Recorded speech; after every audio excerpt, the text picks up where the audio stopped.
Les problèmes de l'Église doivent être gérés à l'Église. L'Église est constituée d'hommes imparfaits que Dieu, par sa miséricorde, est en train de transformer pour sa gloire. Lorsque vous sortez du département, les membres des autres départements ne doivent pas savoir ce qui se passe au groupe musical. La crédibilité d'une église est bâtie par le témoignage de ses membres. N'aidez pas Satan à détruire l'église en l'exposant sur la place publique.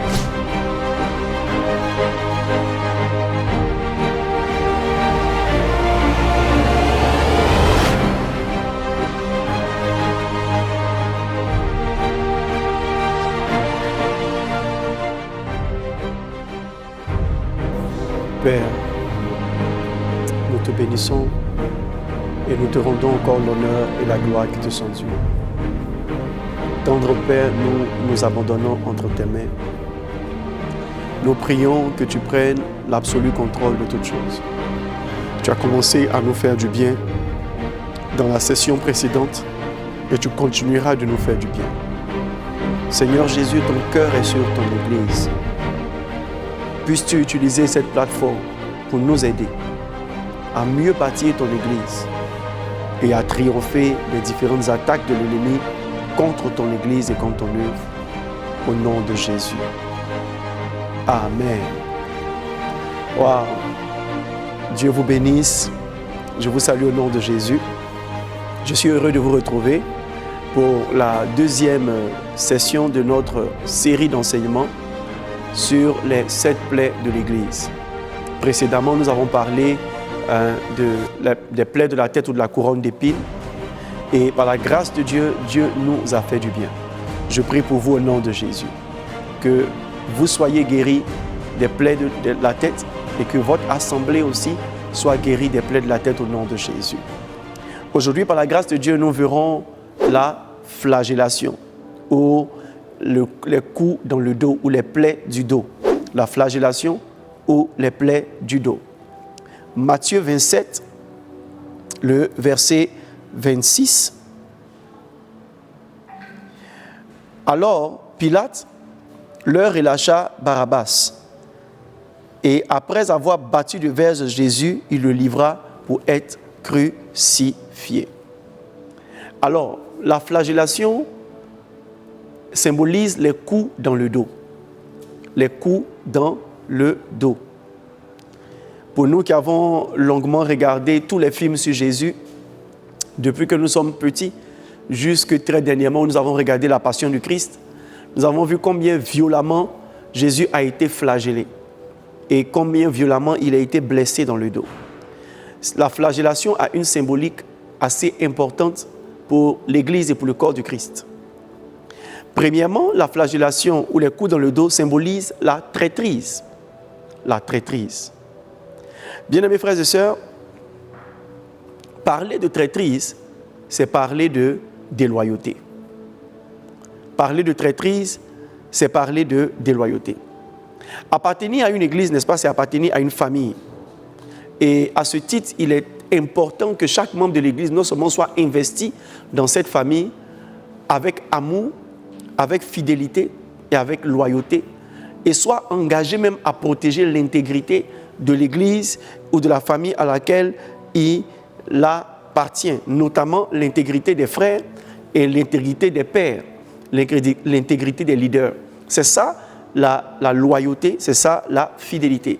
La fidélité a rapport avec l'appartenance à long terme et la loyauté a rapport avec l'attachement de cœur, l'attachement émotionnel et l'appartenance profonde. Je fais toujours le lien entre le patriotisme et la loyauté. La loyauté est comme le patriotisme, c'est un attachement du cœur, c'est un engagement du cœur. Et lorsque dans une assemblée, il n'y a pas de loyauté, il n'y a pas de fidélité, il y a naturellement la traîtrise. La traîtrise. Et voyez, la déloyauté ou la traîtrise fragilise l'Église et fragilise le système. La traîtrise ou les coups dans le dos ou la déloyauté ouvre un trou béant, une brèche béante à toute infiltration satanique. N'oubliez pas ce que Jésus a dit en Luc 11, verset 17. Il dit Un royaume divisé contre lui-même ne peut subsister. Et c'est le but du diable. Le but du diable. Dans son livre Loyauté de loyauté, Bishop Dag parle d'une stratégie de destruction de l'Église. Il parle de la 5e colonne. Et Satan, n'est-ce pas, fait introduire dans l'Église une 5e colonne. La 5e colonne, c'est les membres de l'Église qui sont utilisés par Satan, consciemment ou inconsciemment, pour détruire l'Église, par la traîtrise, par la déloyauté. Et toute action de traîtrise ou de déloyauté conduit à la division. Et la division arrête, n'est-ce pas, l'Église en termes d'efficacité, l'Église en termes de croissance et l'Église en termes de prospérité et d'impact. Vous ne devez pas jouer avec la déloyauté. Tout pasteur doit prier pour que son Église devienne une famille.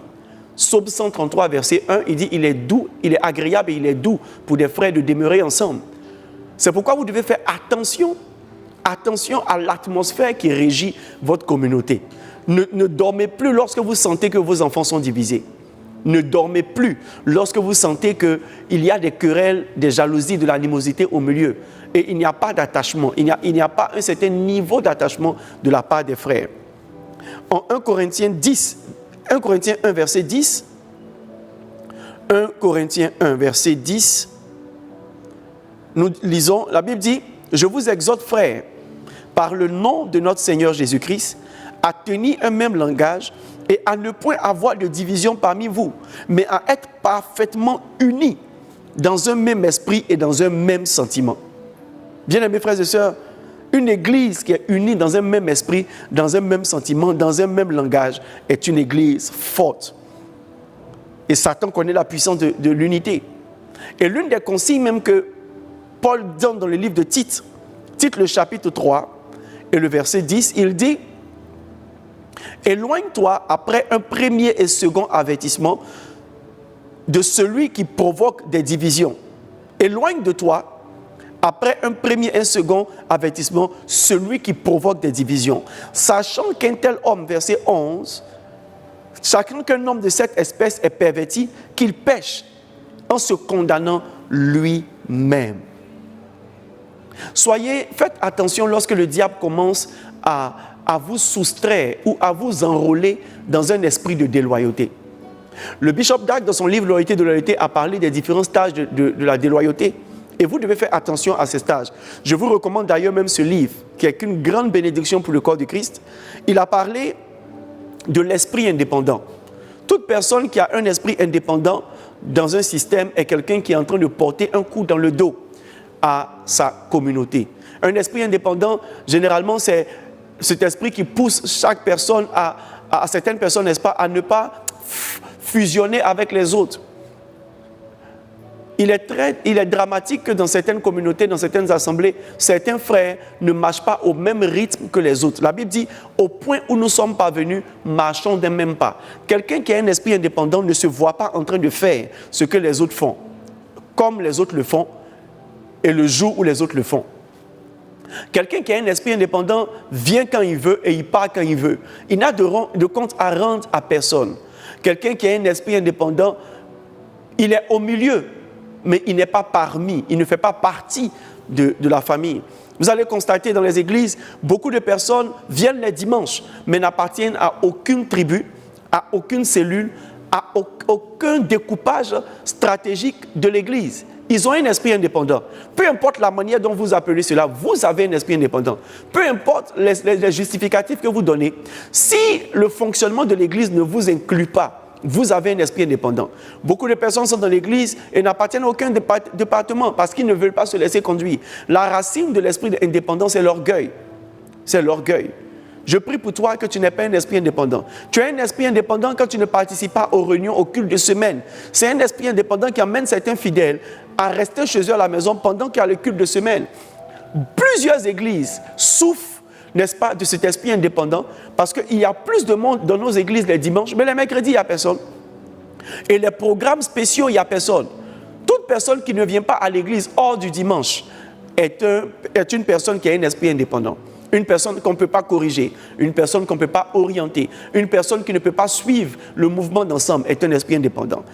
Toute personne qui vit dans une communauté ou dans un département avec le sentiment d'être trop spécial d'être plus intelligent que les autres, d'être plus inspiré que les autres, ou d'être plus clairvoyant que les autres, ou de mieux voir, d'avoir la meilleure proposition, la meilleure manière de faire, la meilleure analyse. C'est une personne qui a un esprit indépendant. Cet esprit indépendant prend appui sur l'orgueil. Et la Bible dit en Philippiens 2, ne faites rien par esprit de parti ou par vaine gloire. Toute personne avec un esprit indépendant a tendance à faire les choses par esprit de parti et par égoïsme. Soyons guéris au nom de Jésus. Alors, lorsque tu as un esprit indépendant, selon la sagesse que Dieu a donnée à Bishop Dag, c'est un premier stade de la déloyauté. Le deuxième stade de la déloyauté, c'est l'offense. C'est l'offense. La plupart des personnes qui ont un esprit indépendant, naturellement, finissent par être offensées parce que être indépendant, ça attire l'attention et ça attire des sanctions. Et naturellement, puisque tu es sanctionné, ton cœur va réagir. Puisque tu es pointé du doigt, tu vas réagir. La meilleure manière même d'éviter l'offense, c'est de se fondre dans la masse. Indépendamment des personnes qui ont un esprit indépendant, il y a des situations dans nos églises qui peuvent justifier le fait que tu sois un peu offensé. L'église est une assemblée d'hommes. Il y a des hommes. Et partout où il y a des hommes, il y a forcément des situations qu'on ne va pas forcément apprécier. Et l'une des sagesses que vous devez avoir, c'est évacuer rapidement l'offense. La plupart des personnes offensées, n'est-ce pas, finissent par devenir des traîtres. La plupart des personnes offensées finissent par devenir des traîtres.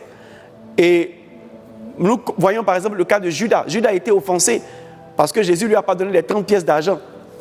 Et il allait vendre Jésus à 30 pièces d'argent. Il a estimé que le parfum qu'on versait sur le pied de Jésus valait 30 pièces d'argent et que lui, Judas, il avait besoin pour compléter sa trésorerie. Mais Jésus lui a parlé directement et Judas n'a pas apprécié. C'est la raison pour laquelle il est allé vendre Jésus à 30 pièces d'argent. Absalom, pareillement. Absalom a été offensé. Et plusieurs autres dans la Bible, pour ne citer que ceux-ci, ont été offensés. Et l'offense les a conduits à poser des actions dramatiques pour le royaume, dramatiques pour l'Église. Dramatiques, bon, pour le cas de Judas, c'était dramatique, mais positivement dramatique, parce qu'il a permis que Jésus aille à la croix, et c'est par ces méthodes aussi que nous sommes sauvés. Mais supposons que Jésus ne devait pas mourir. Judas a tué un ministère puissant.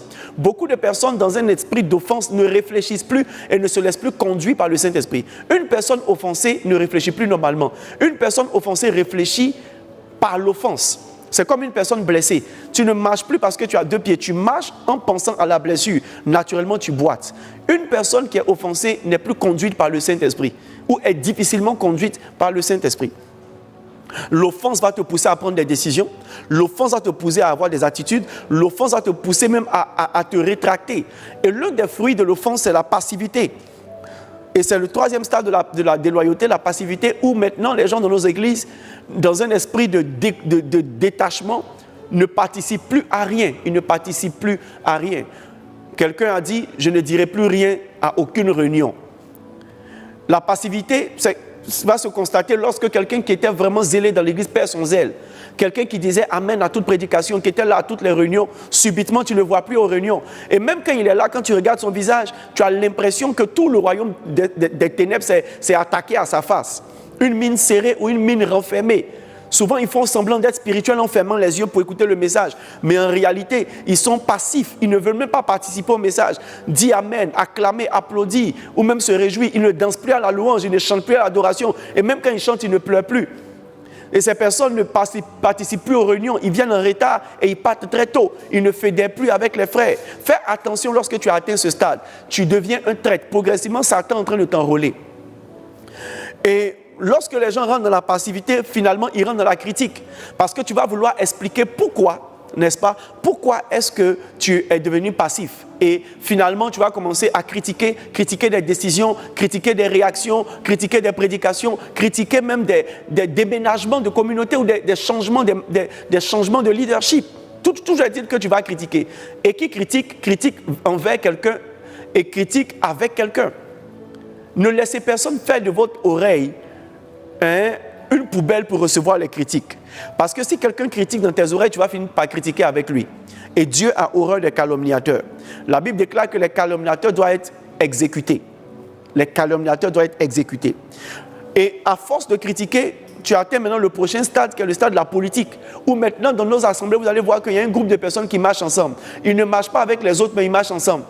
Tu as l'impression qu'ils ont le même langage. Lorsqu'un publie un statut, les 4 autres publient le même statut. Mais lorsqu'il y a les statuts de quelqu'un d'autre, ils ne publient pas. Pendant une prédication, si tu as touché un point qui semble concerner l'un des membres du groupe, tous les 4 se regardent. Et le jour où un ne vient pas à l'église, les autres ne viennent pas à l'église. Et ça devient de la politique. Maintenant, chacun bat la campagne de son candidat. Bien aimé, ne vous laissez pas enrôler dans la politique. Je vous ai dit dans la plaie de la tête que votre bataille est d'être connecté, n'est-ce pas, à la tête. Si vous voyez un membre de l'église, un leader de l'église, un pasteur de l'église, un responsable de l'église qui n'a plus rien à voir et qui n'est même plus à l'aise avec la présence du pasteur principal, séparez-vous de lui. Parce que vous êtes en train d'être enrôlé dans la 5e colonne de Satan. Et le problème, c'est que cette 5e colonne n'est jamais bénie par Dieu. Dieu n'approuve pas les rebelles. Dieu ne bénit pas les rebelles. Dieu ne soutient pas la rébellion. Aucun roi n'a été un roi rebelle. Aucun prophète que Dieu a utilisé n'a été un prophète de rébellion. Dieu a toujours utilisé un prophète de sagesse, un prophète docile pour mater une certaine rébellion. Je vous en conjure, je vous en supplie par le Saint-Esprit, ne vous laissez pas enrôler dans la politique. La plupart des personnes qui critiquent forment des clans. J'ai horreur des clans dans les églises. Pasteur, lorsque tu constates qu'il y a un clan dans ton église, commence à combattre contre le clan. Commence à détruire le clan. Commence à le démanteler. Commence à l'exposer. Commence à rougir tes yeux. Ne regarde pas, ne dis pas que je vais aller prier. Prie. Mais ce qui est de la chair doit être géré par la chair et ce qui est de l'esprit doit être géré par l'esprit. À César, ce qui est à César et à Dieu, ce qui est à Dieu. Je n'ai aucune gêne à attaquer les clans. Oh, j'attaque les clans. Et si quelqu'un est orgueilleux et il ne veut pas se repentir, il va quitter mon assemblée. Parce que ça ne sert à rien de maintenir un groupe politique dans l'église qui trimballe certaines personnes dans d'autres visions, dans d'autres manières de faire. Vision plus vision, ça crée la division. Et je suis devenu très sensible aux attitudes de déloyauté, à l'esprit indépendant. Je suis devenu sensible aux critiques. Je suis devenu sensible à certaines attitudes, à la passivité. Et je suis de plus en plus sensible à la politique. Et ne laissez pas ces choses se faire. Et toi, mon frère, toi, ma soeur qui m'écoute, ne te laisse pas enrôler. Il y aura toujours des personnes frustrées. Personne ne veut garder sa frustration seule. La plupart des personnes blessées, frustrées et engagées dans la critique et dans la passivité vont vouloir forcément partager ça, enrôler des personnes. Et ils vont chercher une consolation malsaine auprès des personnes naïves. Tu es moins cher si quelqu'un peut te déconnecter de quelqu'un qui t'a adopté. Quand tu viens dans une église, réjouis-toi parce que le pasteur t'a adopté. Aujourd'hui, tu as un département parce que le pasteur t'a adopté. Tu es devenu pasteur parce que le pasteur principal t'a adopté. Tu es devenu responsable ou bien membre d'un département parce que tu as été adopté. Donc, d'où vient-il que tu laisses un membre frustré, un responsable frustré t'enrôler sans vérifier? Sans vérifier. Bien aimé frères et sœurs, et même si tu vérifies que c'est vrai, ta loyauté est envers l'autorité supérieure. Ne te laisse pas enrôler. Ne te laisse pas introduit dans la politique. Et lorsque les personnes, n'est-ce pas, dans un processus d'enrôlement satanique et dans un processus de traîtrise, sont à l'étape de la politique, ils atteignent l'étape de la séduction. Dans l'étape de la séduction, c'est là où maintenant tu as un fan club, n'est-ce pas, qui commence à te dire, David en a tué 10 000, Saül en a tué 1000. Et les gens commencent à te faire croire que tu es spécial, tu es mieux que les autres. Il y a ça dans toutes les assemblées, toutes dans l'assemblée. Et malheureusement, les personnes mal enseignées et les personnes mal éduquées spirituellement se laissent emporter par cette vague de séduction. Bien aimé, revois ton éducation spirituelle. Ne permets pas que quelqu'un te compare à quelqu'un d'autre dans l'église. Ne permets pas qu'un fidèle, un séducteur ou séduit lui-même te compare au pasteur principal de l'église. Tu n'es pas mieux, tu es un enfant. Aucun enfant n'est mieux que ses parents. Bien aimés frères et sœurs, je t'en supplie. Garde ton cœur de cette séduction. Ne laisse pas quelqu'un te faire croire que tu es spécial. Tu n'es pas spécial, tu appartiens à une famille. Ton côté spécial, c'est le fait que tu sois humble. C'est l'humilité qui te rend spécial dans l'église. C'est l'utilité qui te rend spécial dans l'église. C'est la loyauté qui te rend spécial dans l'église. Ce n'est pas ton intelligence, ce n'est pas ton talent, ce n'est pas ta beauté, ce n'est pas ton argent. Si quelqu'un te rend spécial pour ces choses, tu es séduit. Et si tu acceptes ça, pour finir, tu vas rentrer dans une rébellion ouverte. Et cette rébellion ouverte va te pousser maintenant à poser des actions, à mener des campagnes, à envoyer des contradictions, des thèses et des antithèses par rapport à certaines décisions qui sont prises, à critiquer certaines décisions, à remettre même en cause certains positionnements. Et malheureusement, tu ne te rends pas compte que c'est la rébellion ouverte. La rébellion ouverte, souvent tu n'attaques pas le leader, mais tu attaques le système. Mais quiconque attaque le système, attaque le leader. Parce que le système a été établi par le leadership. Quiconque attaque une autorité qui est établie par le leader, attaque le leadership du leader et attaque ses décisions. Et tu rentres dans la rébellion ouverte. Mais la finalité, c'est la destruction. La finalité, c'est la mort. Et la finalité, c'est l'exécution. Toute personne rebelle finira par être exécutée. Satan a été précipité, Judas s'est pendu. Quel sera ton tour? Même Absalom a été tué, a été exécuté. Quel sera ton tour? Quel sera ton sort? Quel sera ton sort? Ne laisse pas Satan te prêter un fouet ou t'utiliser comme un fouet pour frapper dans le dos de l'église. Lorsque dans nos églises, il y a des personnes déloyales, ça crée une atmosphère désagréable. Bien aimé, le bishop Dag nous a enseigné une chose. Il dit, combattez la déloyauté, ne laissez pas faire. Oh, bien aimé, dans ces dernières années, plus que jamais, je suis engagé à combattre la déloyauté. Et la plupart des personnes déloyales de nos églises, ce sont les étoiles. Ce sont les personnes qui brillent, ce sont les astres brillants. Lorsque tu brilles, fais attention, tu es la cible de Satan pour un prochain coup d'État. Satan va vouloir t'enrôler dans son projet de flagellation. Je prie que ton cœur soit gardé et je prie que ton cœur soit ramené à l'obéissance de Christ au nom puissant de Jésus. La deuxième plaie dans le dos ou le deuxième coup dans le dos, c'est l'engagement partiel. L'engagement partiel. Bien aimé, aucune église se bâtit avec des membres qui ne sont pas pleinement engagés. L'engagement partiel ou l'infidélité. Malheureusement, nous assistons dans nos communautés modernes aujourd'hui à des personnes qui prient dans ton église mais qui ont leur père spirituel ailleurs. À des personnes qui prient dans ton assemblée mais qui ont leur père spirituel ailleurs.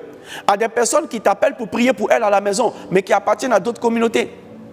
Et nous assistons aussi à des personnes, n'est-ce pas, qui viennent à l'église mais qui ne sont pas vraiment sortis du monde des loges, des pratiques traditionnelles et autres. Et tout ça, ça justifie l'engagement partiel. L'église se bâtit avec des pierres, ou l'église se bâtit sur des pierres.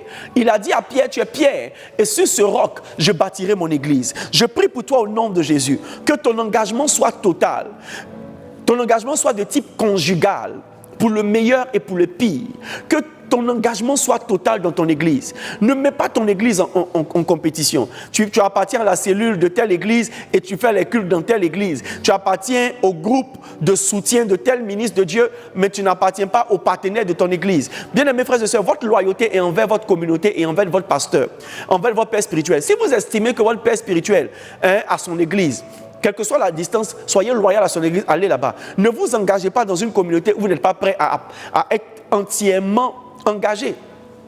L'un des signes de votre engagement total, c'est que vous soyez permanemment là, vous soyez fidèles, vous soyez loyaux, vous soyez assidus, vous soyez ponctuels et que même votre énergie serve et que vous rentriez vraiment dans le système et qu'on ne vous voit pas partager.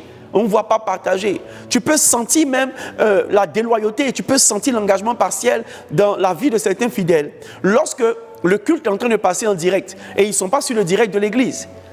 Moi, beaucoup de mes fils, malheureusement, ne vont pas suivre Tribune d'Impact. Avant, ça me faisait mal. Mais après, ça ne m'a plus fait mal. Mais je fais attention. Je fais très attention.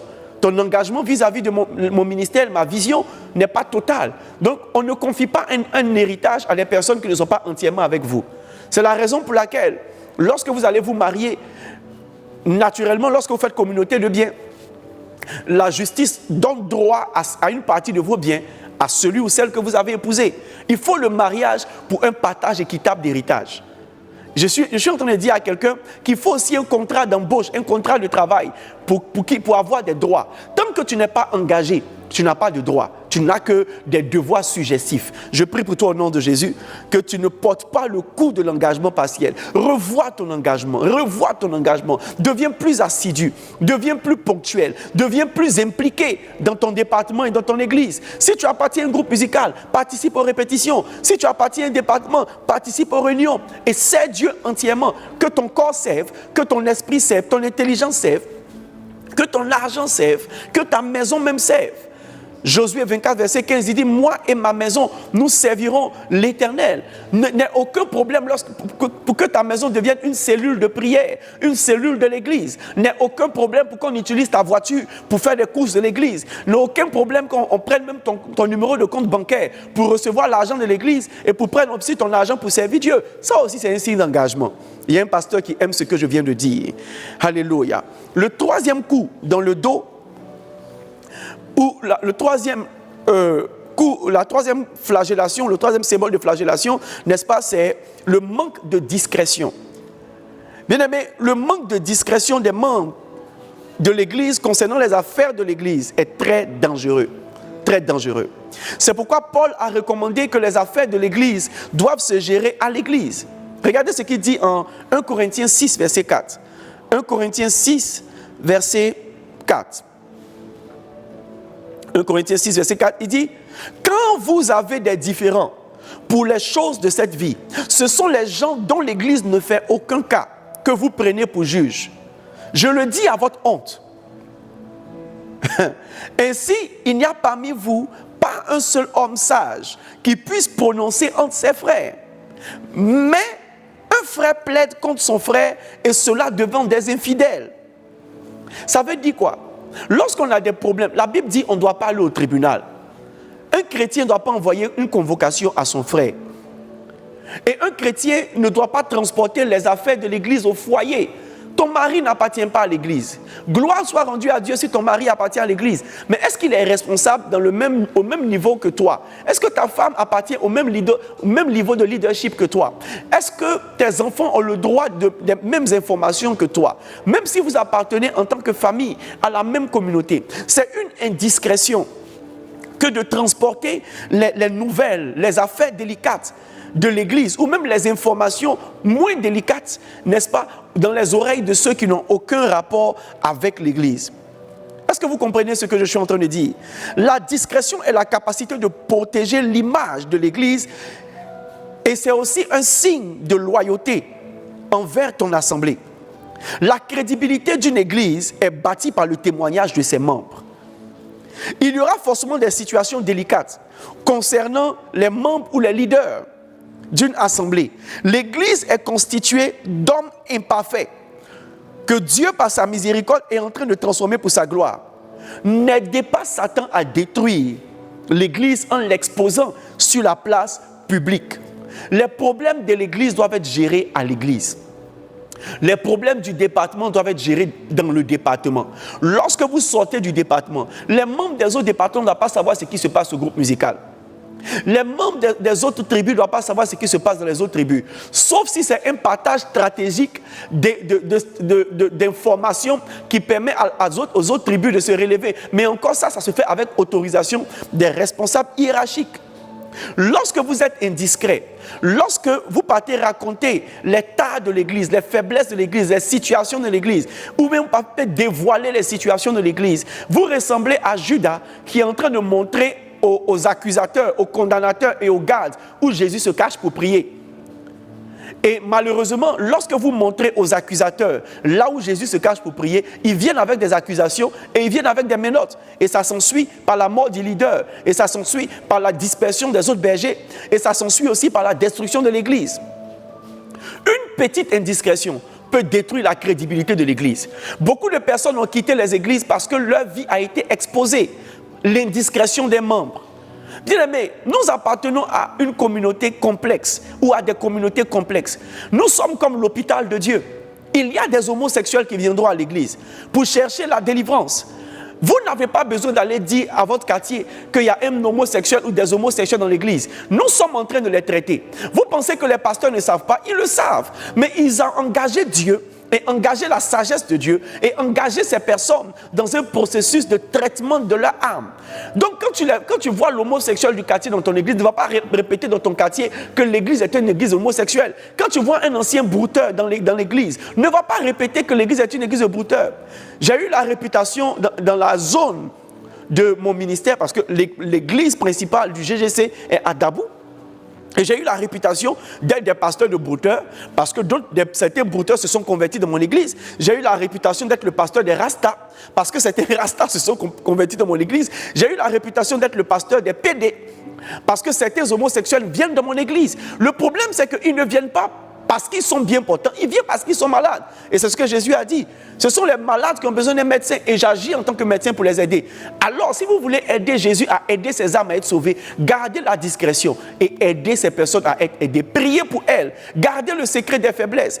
L'une des manières que Dieu utilise pour guérir l'église du péché, c'est la confession. Mais aujourd'hui, l'indiscrétion fait qu'aucun frère en Christ ne peut se confesser auprès d'un autre frère en Christ. Parce que ce que tu as dit dans le secret à quelqu'un, il va le répéter sur la place publique et ta vie sera exposée. C'est la raison pour laquelle certaines personnes meurent dans le péché, quand bien même étant dans l'église, parce qu'ils n'ont aucune personne de confiance. Je prie pour toi au nom de Jésus, que tu ne deviennes pas la bouche qui parle lorsque l'oreille entend. Que tu aies la sagesse de la discrétion, au nom puissant de Jésus de Nazareth. Et j'espère qu'à ce moment, tu vas me donner ton meilleur Amen. Et je veux prier pour ces 3 points de la flagellation avant de rentrer dans la troisième plaie de l'Église, qui est le crachat. Je veux prier au nom de Jésus pour un esprit de loyauté dans nos églises. Je veux prier au nom de Jésus pour un engagement total dans nos églises. Et je veux prier pour la discrétion. Je veux prier que toi qui es aujourd'hui chrétien, membre d'une assemblée, que tu reçoives ces 3 qualités au nom de Jésus et que tu ne deviennes pas comme quelqu'un qui porte un coup dans le dos à ton église, ou même que tu deviennes le fouet par lequel Satan flagelle ton église au nom de Jésus. J'espère qu'à ce moment, tu me donneras ton puissant Amen. La troisième plaie de l'église, et nous allons finir par la grâce de Dieu cette série ou cette édition, cette session avec cette plaie qui est le crachat. En Marc 14, le verset 65. J'espère que vous êtes bénis jusque-là. Marc 14, verset 65, il dit: et quelques-uns se mirent à cracher sur lui et à lui voiler le visage, à le frapper à coups de poing, et en disant: devine. Et le serviteur le reçut en lui donnant des soufflets. Ça veut dire des paires de gifles. Alléluia. Le crachat est le symbole, premièrement, de la calomnie. La plaie la plus commune à toutes les églises et à tous les chrétiens, c'est la calomnie. La calomnie. Regardez ce que Proverbe 20, verset 19, dit des calomniateurs. Proverbe 20, verset 19. Elos ka ali asantiyaba. Celui qui répand la calomnie dévoile les secrets. Ne te mêle pas avec celui qui ouvre ses lèvres. Ne te mêle pas avec celui qui ouvre ses lèvres. Le calomniateur est quelqu'un qui ouvre ses lèvres. Et regardez ce que le psaume 101, verset 5. Et je veux que les chrétiens bossent ce passage par cœur. Bien-aimés, ayez ce passage dans votre esprit, ayez ce passage dans votre cœur. Il dit: celui qui calomnie en secret son prochain, je l'anéantirai. Et c'est Dieu qui parle. Celui qui a des regards hautains et un cœur enflé, je ne le supporterai pas. Dieu anéantit le calomniateur. Lorsque vous calomniez, vous répandez de mauvaises nouvelles. Vous dépeignez une mauvaise image de vos frères, de l'Église et des leaders. Beaucoup de personnes ont fait de la calomnie leur principal don. Mais malheureusement, ce n'est pas un don du Saint-Esprit, c'est un don des démons. Beaucoup de gens aiment parler. Chacun veut donner son avis. Et malheureusement, vous ne donnez pas vos avis aux sources officielles, aux personnes qui ont l'autorité de recevoir vos critiques et vos opinions. Tant que les choses ne se font pas convenablement, c'est la calomnie. Prendre un membre de l'Église et lui dire que le pasteur a mal agi, c'est de la calomnie. Et c'est ce que Aaron et Myriam ont fait. Et la Bible déclare que Dieu les a frappés de lèpre. Alors vous allez me demander, mais est-ce que ce qu'ils disaient n'était pas vrai? Effectivement, c'était vrai, mais ce n'était pas la manière convenable d'exprimer leur mécontentement. Il y a une manière convenable d'exprimer ton mécontentement et ce n'est pas la calomnie. Beaucoup de personnes se sont vues détester sans avoir jamais rien fait. parce que des personnes ont répandu des mauvaises nouvelles sur elle. J'ai envie de dire à quelqu'un, est-ce suffisamment de maturité pour ne pas laisser l'image que tu as sur quelqu'un être dépeint par un calomniateur? Parce que tu as entendu dire que telle personne a fait telle chose, tu crois. Même si tu as confiance en celui qui parle, prends le temps de vérifier. Prends le temps de vérifier les informations que tu reçois. La calomnie détruit l'image, la calomnie détruit l'intégrité et la calomnie détruit les églises. Je me souviens avoir reçu le témoignage un jour de l'un de mes fils qui a pris un taxi. Et lorsqu'il a pris le taxi, une dame aussi était dans le taxi au niveau de Dabou. Et il a dit dans quelle église il partait pour que le taximètre le dépose. Et la femme a dit, ah, c'est l'église où votre pasteur envoûte les gens avec la nourriture là. Parce que vous savez, dans notre église, on a la culture de faire à manger. On a beaucoup d'agapé. Et quand j'ai entendu ça, cette calomnie a fait que pendant une période, j'ai arrêté de faire à manger. La calomnie m'a blessé profondément au point où je ne voulais plus donner à manger à mes membres. Donc, c'est ceux qui venaient à l'église parce qu'ils ne réussissaient pas à manger, ont perdu à manger. Voyez jusqu'où la calomnie a pu influencer le régime alimentaire de certains frères en difficulté. Mais imaginez, cette femme a interprété comme ça. Beaucoup de personnes ne viendront pas dans l'église parce qu'ils ont entendu parler d'un pasteur envoûteur. La réalité, c'est que la plupart des personnes qui calomnient ne connaissent vraiment pas les personnes qu'elles sont en train de calomnier. Et il y a un adage malsain qui dit, quand le poisson sort, le crocodile sort de l'eau et qu'il dit que les poissons ont la diarrhée, il faut croire. Ça veut dire quoi? Moi, j'étais dedans. Si moi, je suis dans l'église que je te dis que ce n'est pas bon là-bas, c'est que ce n'est pas bon. Mais la réalité, c'est qu'il y a différents paliers dans l'église. Il y a des personnes qui sont dans l'église, mais qui ne sont pas de l'église. Et la plupart des personnes qui calomnient sont dans l'église, mais ne sont pas de l'église. Tu ne peux pas appartenir à une famille et peux critiquer la famille, parce qu'il n'y a pas de famille parfaite. C'est parce que tu es dans l'église, comme un espion, comme un agent de la CIA, comme un agent de Satan officiellement enrôlé, avec ton badge satanique, que tu prends le temps d'observer les tares et aller raconter. Tel frère a fait ceci, telle sœur a dit cela, tel pasteur a prêché ceci, c'est de toi que tel pasteur a prêché. Et ce genre de choses fragilise l'église. C'est une plaie grave dans les églises. Et beaucoup de personnes sont rentrées même dans la déloyauté parce que leur offense est venue après avoir entendu ce que certaines personnes supposaient ou ont supposé entendre ou dire sur elles. Les calomniateurs détruisent le niveau d'engagement des gens. Je maudis tout calomniateur. Parce que la Bible dit aussi que Dieu anéantit tout calomniateur. Alors toi qui m'entends, si tu es un calomniateur, répands-toi et ne t'expose pas à la malédiction qui détruit au nom puissant de Jésus. Très cher homme de Dieu, ne laissez pas les calomniateurs prospérer. Les calomniateurs ont une onction pour enrôler. Ne laissez pas les calomniateurs monter des groupes d'enrôlement de calomniateurs dans l'église. Parce que quelqu'un qui parle à quelqu'un est en train d'enrôler quelqu'un qui parlera à quelqu'un de quelqu'un. Et ainsi de suite. Et votre église ne sera pas spirituelle, votre église sera charnelle. Le crachat, deuxièmement, symbolise la moquerie. Le psaume 1 recommande de ne pas s'asseoir en compagnie des moqueurs, des méchants et des pécheurs. Choisis tes amis dans le monde, choisis tes amis dans l'église, mais ne choisis pas les moqueurs. Le monde déjà se moque quotidiennement de l'église. Parce qu'ils appellent la prédication de la croix la folie. Le monde se moque de notre système de culte. Le seul, même quand tu sors ta Bible, on croit que tu es quelqu'un qui a échoué. Lorsque tu pries en langue, on dit « Oh, toi, tu es un fou ». Le monde se moque de l'église. Mais parce que Satan sait quelle est la puissance de la moquerie.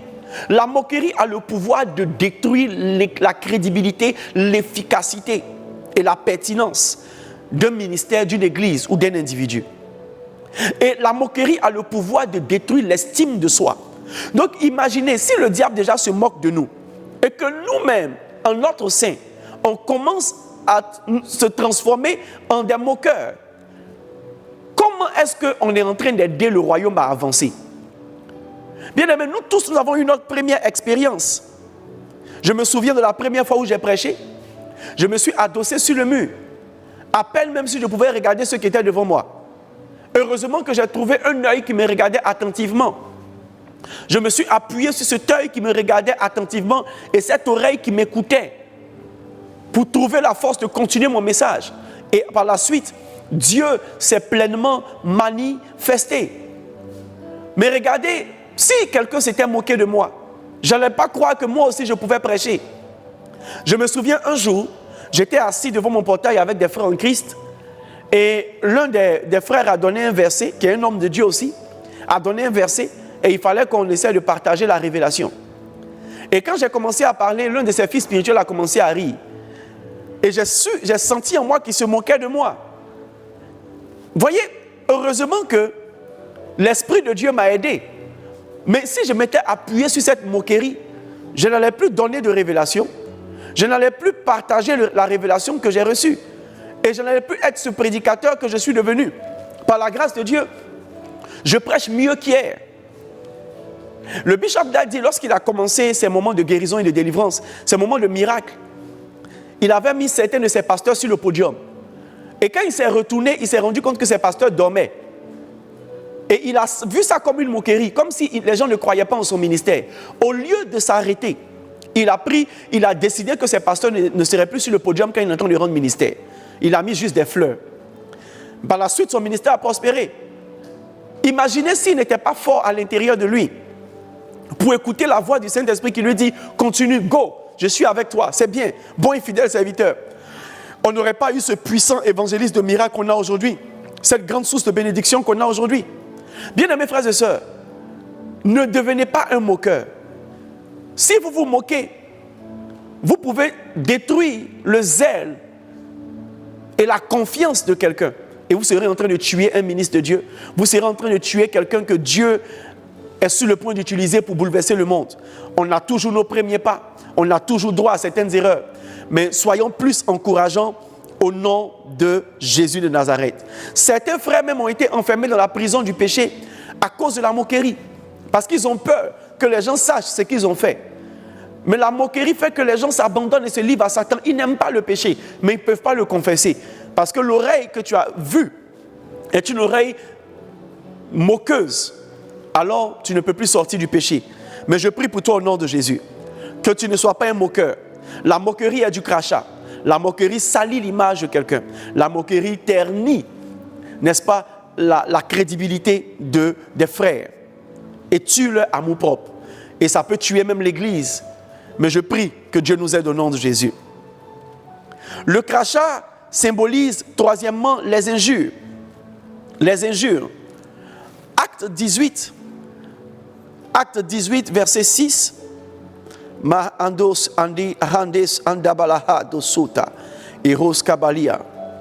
Les Juifs faisant alors de l'opposition et se livrant à des injures.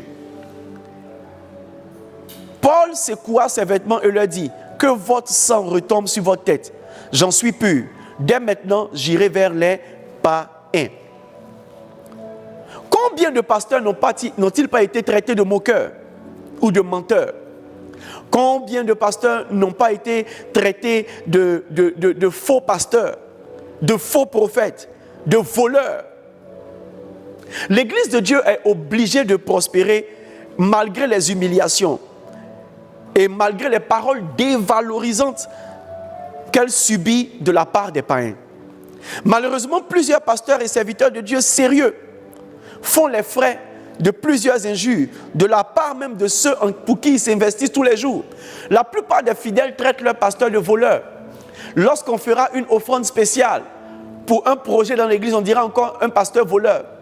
Lorsque le pasteur sera en train de prêcher, on va l'insulter parce qu'il aura fait une erreur. Bien-aimés, ne soyez pas ceux que Satan enrôle pour cracher sur la face de vos leaders, sur la face de l'église. Toi qui reçois ce message et qui malheureusement n'est pas chrétien, n'injure pas, n'insulte pas ce qui est sacré. Dévaloriser ce qui est sacré, c'est te dévaloriser toi-même.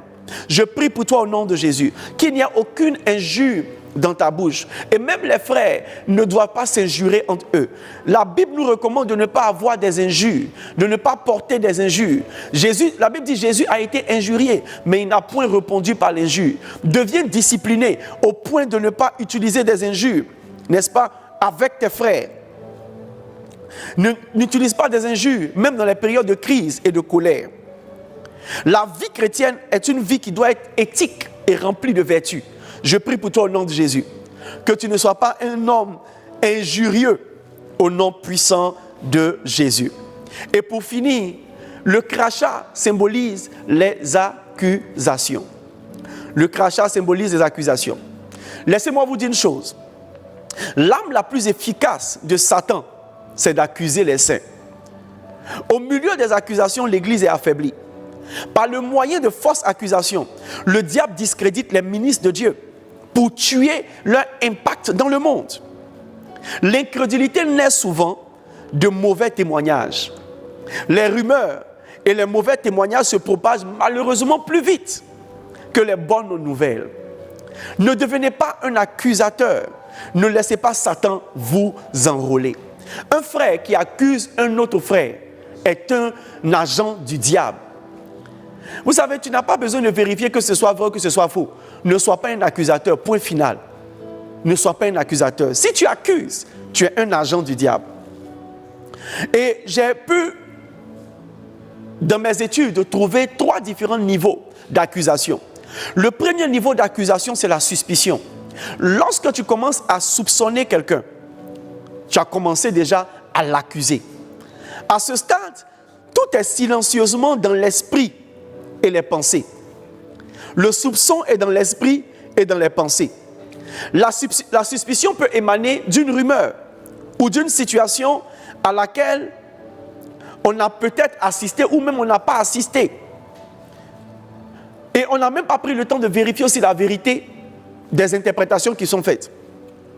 À partir de ce moment, tu commences à soupçonner. La Bible dit l'amour ne soupçonne pas le mal. Lorsque tu deviens suspicieux, ça se sent déjà sur ton visage. Yes.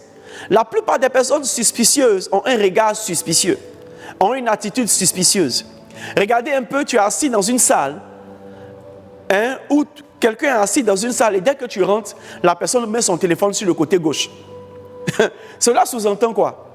Cela sous-entend que tu es un voleur de téléphone. Tu rentres dans une salle et les gens commencent à sentir une mauvaise odeur. Et pendant que les gens te regardent, ils bouchent le nez. Ça veut dire qu'on te soupçonne d'avoir lâché une odeur, d'avoir fait quelque chose de pas clair. Donc la suspicion est dans l'esprit. La suspicion est dans l'esprit. Deuxième stade, c'est la critique. Deuxième stade, c'est la critique. À ce stade, on a des personnes à qui l'on partage nos soupçons. Donc souvent, quand tu commences à soupçonner, tu appelles quelqu'un, tu dis « Je suis sûr que c'est lui-là qui a fait ». Et tu commences à critiquer. La critique, c'est aussi le soupçon. Et c'est aussi un crachat. Alléluia. Alléluia. Et le troisième stade, c'est l'affirmation. L'affirmation.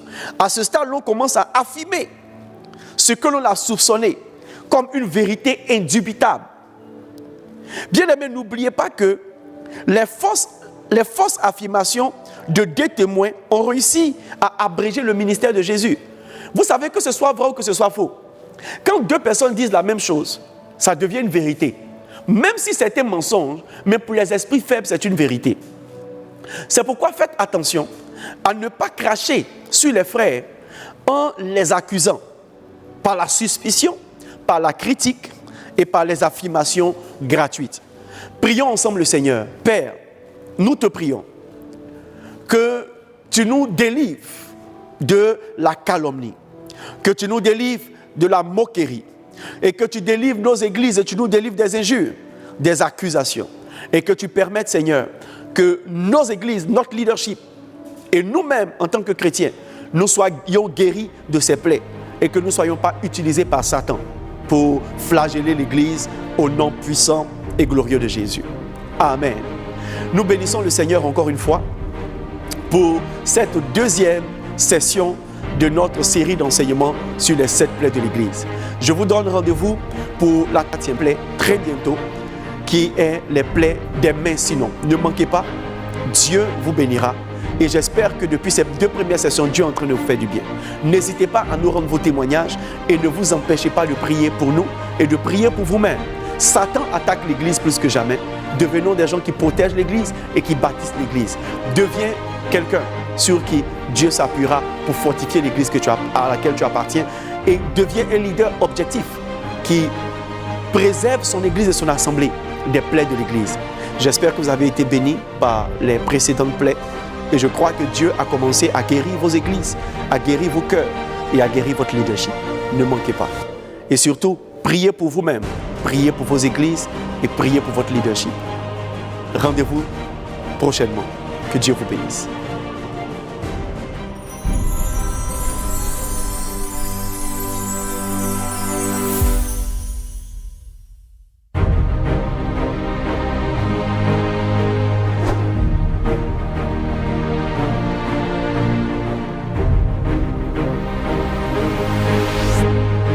Les problèmes de l'église doivent être gérés à l'église.